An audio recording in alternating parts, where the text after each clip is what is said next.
Postoje jeseni koje prođu gotovo neprimećeno. Lišća požuti, jutra postanu hladnija, magla se spusti preko reka i ravnica, ljudi izvade kapute iz ormara i život nastavi svojim starim tokom, ali postoji zapis o jednoj sasvim drugoj jeseni. Jeseni za koju je prema staroj priči jedan gotovo zaboravljeni srpski starac rekao da će doći tek onda kada se u Srbiji istovremeno spoje 3 znaka. Prvi će biti tišina, drugi će biti ogromne kolone ljudi, a treći promjena koju više niko neće moći da zaustavi. Ime tog čoveka danas gotovo niko ne zna. U nekim pričama nazivan je Isaija, u drugim jednostavno staraca 3 puta. Govorilo se da je posljednje godine života proveo daleko od velikih gradova, negdje između planine Šume i Starog Druma, kojim su nekada prolazili trgovci, vojnici i putnici prema Beogradu. Nije ostavio knjigu.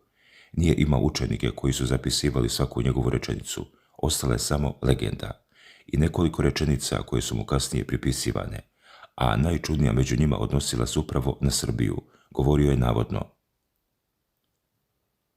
doći će godina kada će Srbija izgledati mirno, a ništa neće biti mirno. Doći će jesen kada će drveće ćutati, a drumovi govoriti. Tada ne gledajte šta govore velikaši, gledajte narod, jer će narod tada reći ono što dugo nije mogao. Godinama niko nije znao šta bi te reči trebalo da znače. Ali drugi deo predanja bio još neobičniji. Starac je navodno opisao sliku koju nije umeo da objasni ljudima svog vremena. Video je mnoštvo ljudi, hiljade, desetine hiljada, možda i mnogo više. Stajali su u redovima pred nekakvim zgradama, školama, domovima, opštinama i drugim mestima koja starac nije umeo da imenuje. Nisu nosili oružje, nisu išli u rat, nisu bežali zemlje, čekali su.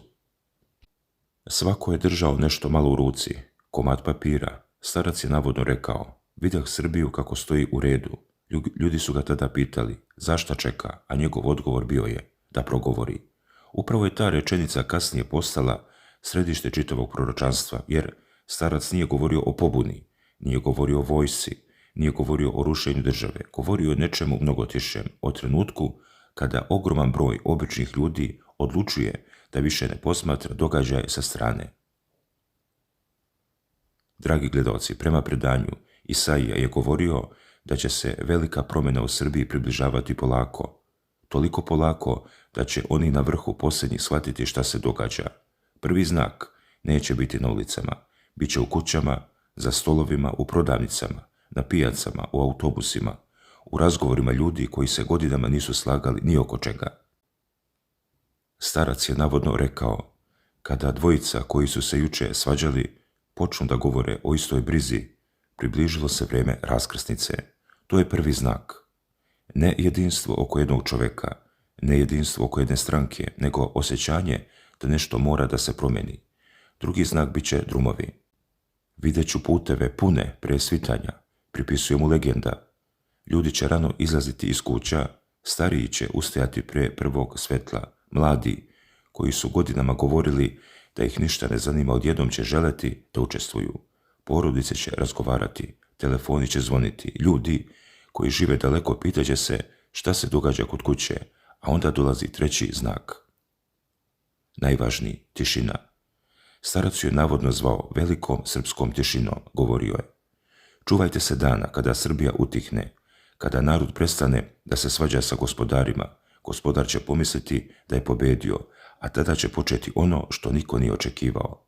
Ta tišina prema predanju nije bila znak predaje, bila je znak odluke. A šta je starac još video? Najpotresniji deo priče odnosi se na njegovu posljednju veliku viziju. Bila je jesen. Beograd je bio prekriven maglom, Sava i Dunav jedva su se vidjeli, ali ulice nisu bile prazne.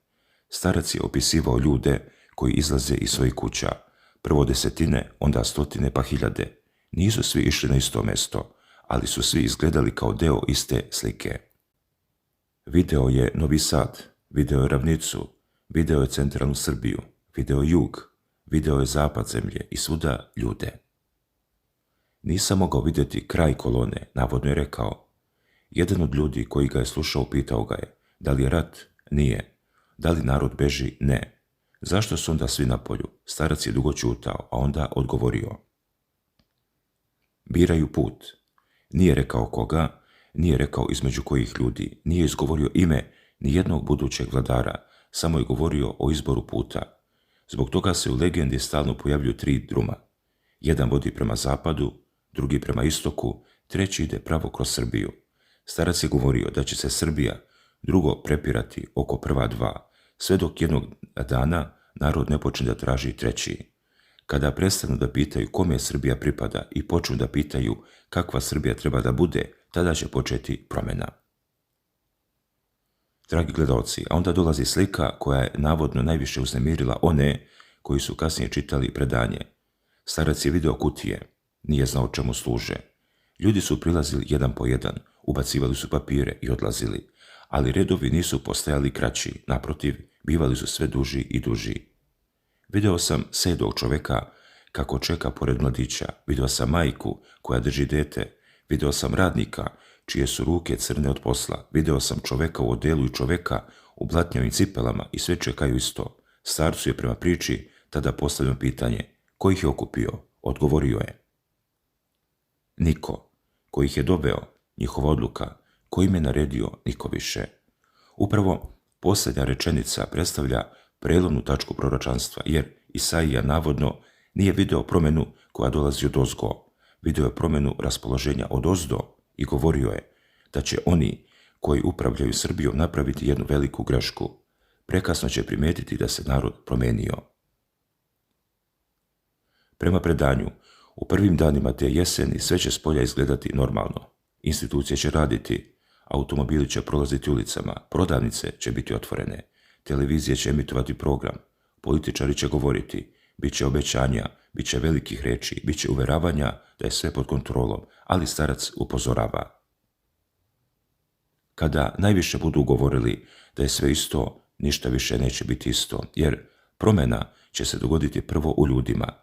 Neće se moći lako izmeriti, neće imati jednu zastavu, neće imati jedno lice i upravo zbog toga bit će teško zaustavljiva. Ljudi koji su godinama ćutali počet će da postavljaju pitanja. Oni koji su govorili da ništa ne može da se promeni, počet će da sumnjaju u sopstvene reči. Oni koji su verovali da će sve zauvek ostati isto, prvi put će osjetiti neizvjesnost. I tada dolazi još jedna Isaijina rečenica. Kula ne pada kada joj udariš u vrh, kula pada kada joj zemlja ispod temelja više ne pripada. Srbija će se probuditi pre zore. U predanju postoji neobično precizan detalj. Veliki dan počeće rano, pre svitanja, dok većina zemlje još spava, na pojedinim mjestima pojavit će se prvi ljudi, zatim drugi pa treći. Kada svane, redovi će već postojati. Do podneva postaće ogromni, a popodne će prema starčevim rečima Srbija gledati samu sebe i neće moći da poveruje koliko je ljudi izašli iz svojih kuća. A najveće iznenađenje neće biti Beograd. Starac stalno govori o unutrašnjosti, o malim gradovima, o selima, o mestima za koja veliki centar moći rijetko pitaju. Promjena će krenuti tamo gdje najmanje budu tražili. Pominjao je ravnicu, pominjao je krajeve uz Moravu, pominjao je brda, pominjao jug. Kada se probude mali, veliki više neće određivati kada počinje jutro. A šta se događa te večeri? Tu proročanstvo postaje najmisterioznije. Sunce zalazi. Redovi polako nestaju, ljudi se vraćaju kućama. Srbija čeka, ali niko ne zna šta će doneti noć. Starac govori o svetlima koja gore do duboke posle ponoći, o ljudima okupljenim oko stolova, o papirima koji se broje, o telefonima koji ne prestaju da zvone, o licima koja postoje sve ozbiljnija. Jedni će rano slaviti, rekao je navodno, ali će kasnije začutati, a zatim drugi će rano ćutati, ali će pred jutro izaći među narod. Ko su prvi, ko su drugi? Predanje to ne kaže, ali opisuje noć u kojoj se nešto menja. Ne naglo, ne nasilno, nego broj po broj, mesto po mesto, grad po grad. Beograd će čekati unutrašnjost. Posebno je neobična rečenica. Te noći Beograd neće govoriti Srbiji šta se dogodilo. Srbija će govoriti Beogradu. Satima će pristizati vesti iz različitih krajeva zemlje. Neke očekivane, neke potpuno neočekivane. Mapa će početi da izgleda drugačije. Neće biti jednostavne podjele i starac upozorava da se upravo tada ne sme prerano zaključivati. Čekajte posljednju sveću. A šta je posljednja sveća, niko ne zna. Možda posljednje mesto, možda posljednji glas, možda samo simbol posljednjeg čovjeka koji je odlučio da više ne prepusti drugima da odlučuju umjesto njega. Ali tek kada se posljednja sveća ugasi, kaže predanje, Srbija će razumjeti šta se dogodilo, a onda dolazi jutro. Starac nije video uništenu Srbiju, nije video građanski rat, nije video zemlju u plamenu, video je umornu zemlju, ali drugačiju. Ujutru će isti ljudi otvoriti iste prodavnice, pekar će mesiti isti hleb, autobusi će krenuti istim ulicama, sunce će izaći nad istim krovovima, a ipak će svi znati da nešto više nije isto. Tu se nalazi suština njegovog predskazanja. Velika promjena ne mora izgledati kao revolucija. Ponekad istorijski trenutak izgleda potpuno obično. Čovjek ustane, obuče jaknu, izađe iz kuće, stane u red, sačeka, uradi ono zbog čega je došao, vrati se kući. A nekoliko sati kasnije čitava država ulazi u drugačije poglavlje. Šta dolazi posle? I tu starac postaje oprezniji, jer njegova vizija ne kaže da posle velike promjene odmah dolazi blagostanje, naprotiv. Najopasniji nije posljednji dan starog vremena, navodno je govorio. Najopasniji je prvi dan novog. Zašto? Zato što će narod očekivati mnogo, možda previše. Oni koji budu želeli da preuzmu odgovornost morat će veoma brzo da pokažu da nisu samo druga lica u istim foteljama.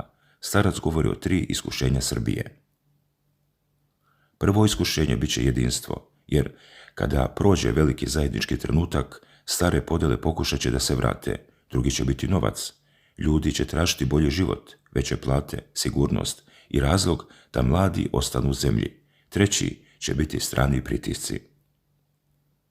Kada vide da se kuća presložila, mnogi će pokucati na vrata sa zapada, sa istoka i iz drugih pravaca, svako sa svojim zahtevom, svako sa svojim obećanjem. Tada Srbija, kaže starac, mora da pronađe treći put sa početka proročanstva, svoj. Kaže, stari će otići, ali staro neće odmah nestati. Jedna od najmračnijih njegovih rečenica glasi: ne radujte se kada promenite stražara, pogledajte da li ste promenili kapiju. Drugim rečima, promjena ljudi neće biti dovoljna. Godina posle velike jeseni, a onda dolazi možda najvažniji deo. Šta će biti sa Srbijom godinu dana kasnije? Starac vidi težak početak, mnogo rasprava, mnogo razočaranja, mnogo ljudi koji će reći: nismo se za ovo borili, ali vidi nešto drugo, povratak vere, da običan čovjek ipak nešto odlučuje. Najveća promjena neće biti u dvoru, govorio je, bit će u glavi čovjeka koji je shvatio da njegov glas nije mali. To menja političku kulturu zemlje. Od tog trenutka, prema legendi, nijedna buduća vlast neće moći potpuno mirno da računa na večnost, jer narod će jednom vidjeti da promjena jeste moguća. A starac je posebno govorio o mladima.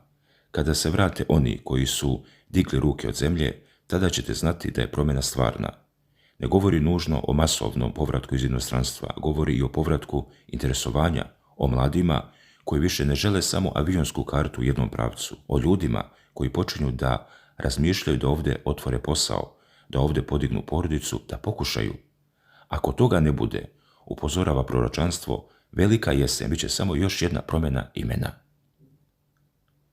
Dalje, prema legendi, Isaija je govorio da se prava priroda promjene neće vidjeti odmah. Dajte novom vremenu 3 žetve. Prva godina bit će godina sukoba sa nasljeđem prošlosti. Druga godina bit će godina odluke kojim putem Srbija ide. Tek 3. godine vidjet će se da li je velika jesen zaista promijenila zemlju ili je samo zamijenila ljude.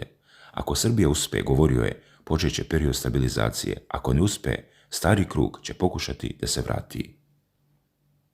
Posljednje upozorenje. Pred kraj života, starac je navodno još jednom govorio o velikoj jeseni. Ljudi oko njega želili su jednostavan odgovor. Pitali su, ko će pobediti? Starac nije odgovorio. Pitali su ponovo, ko dolazi posle njih? Ponovo ništa. 3. put su ga pitali, hoće li Srbiji biti bolje? Tada je navodno podigao glavu i rekao, pogrešno pitate. Kako treba da pitamo?